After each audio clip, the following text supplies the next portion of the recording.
Ya, inilah kegiatan di Pondok Pesantren Yayasan Al-Asmuriyah yang bertempat di Jakarta Selatan di Pasar Minggu. Beberapa kegiatan yang mereka lakukan menjelang bulan Ramadan.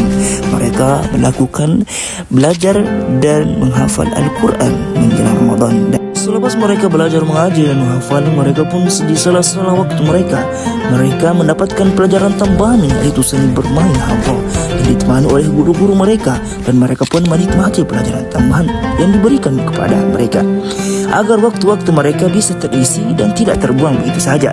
Mereka bukan hanya berasal dari satu tempat, tetapi mereka berasal dari berbagai daerah, dan mereka disatukan dalam pondok ini, di yayasan ini, oleh pemilik pondok pesantren yang bernama Ustadz Asmuri.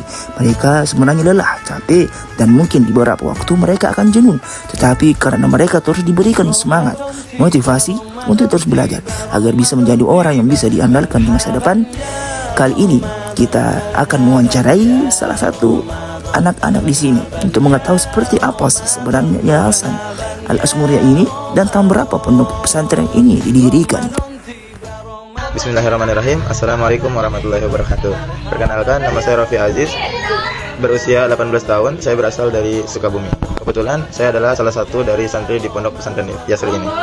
Nah, jadi saya perwakilan dari santri yang lainnya untuk mengikuti wawancara ini.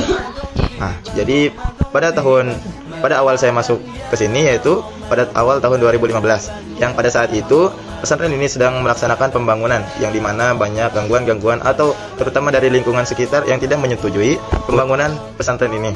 Nah, jadi banyak sekali tetangga-tetangga atau lingkungan masyarakat ini yang mengomentari kegiatan oleh santri-santri yang ada di pesantren ini, dikarenakan mereka akan terganggu dengan hal-hal seperti anak santri kalau mengaji pakai mic terlalu kekerasan lah, atau volumenya terlalu besar, karena mereka itu sering terganggu dengan kegiatan itu. Kegiatan ini kan itu positif, gak tahu kenapa mereka itu sangat tidak menyetujuinya. Nah, sewaktu berjalanannya pembangunan ini, nah jadi banyak warga pada saat itu warga datang ke pembangunan pondok pesantren ini dikarenakan untuk tidak menyetujuinya.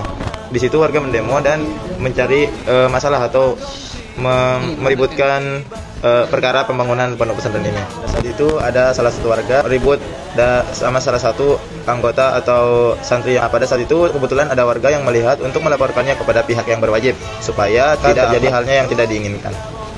Jadi kalau boleh tahu, yayasan ini selesai pada tahun berapa?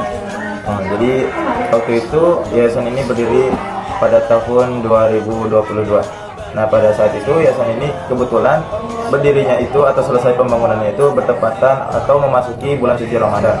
Nah, di situ para santri selalu bersiap-siap atau berlomba-lomba untuk mempersiapkan kegiatan apa saja yang harus mereka lakukan pada saat dalam bulan suci Ramadan ini, seperti halnya kegiatan tadarusan, khataman Al-Quran, serta belajar setiap hari.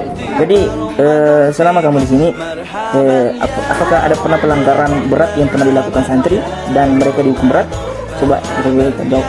Waduh, itu sangat banyak sekali, dikarenakan pada santri ini mereka banyak melanggar aturan, atau terutama peraturan yang dibuat oleh ustadznya sendiri. Seperti halnya, yaitu mereka kan di sini dilarang berbuat fajari. Saking bandarnya ini santri, sampai kiainya pun yang kebentangan untuk memarahi dan menceramahi, terutama untuk mencukurnya kembali, sehingga mereka tuh kena hukuman botak rambutnya, tidak punya rambut, dan mengaji selama berdiri dari misalnya zuhur sampai maghrib. Baik, mungkin ini saja informasi yang dapat saya berikan mengenai pondok pesantren Yasri ini. Nah, itulah tadi sedikit informasi yang saya bisa dapatkan dari salah satu santri yang ada di pondok pesantren ini. Saya Faiz Munandar pamit undur diri di hadapan teman-teman. Assalamualaikum warahmatullahi wabarakatuh. See you next time.